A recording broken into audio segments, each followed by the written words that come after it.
La misura è colma, non arbitreremo le gare dello storico torneo di calcio notturno di Vigonovo. Questa la dichiarazione shock degli arbitri della sezione AIA di Padova dopo quanto accaduto durante la partita di terza categoria Vigonovo Unione domenica scorsa.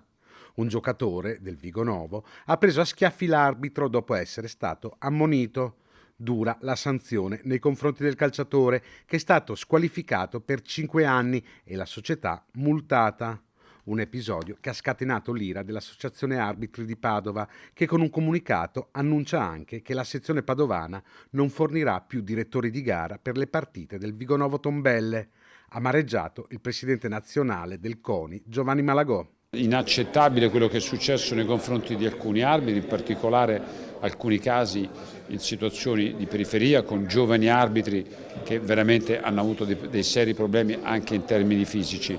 Non posso capire che onestamente la soluzione è quella di non andare ad arbitrare una certa squadra o determinate partite, perché se non lo fanno loro chi lo fa? Cioè, di fatto uno viene autodelegittimato e questo in qualche modo è, se volete, dare soddisfazioni a quei soggetti che non solo come atteggiamento ma anche culturalmente pensano che possono fare come credono. Per il presidente veneto del Comitato Olimpico Nazionale Dino Ponchio bisogna tornare ai valori che lo sport propone, educando fin da piccoli gli atleti. Nel calcio, per fortuna, purtroppo, decidete voi, ci sono i tifosi.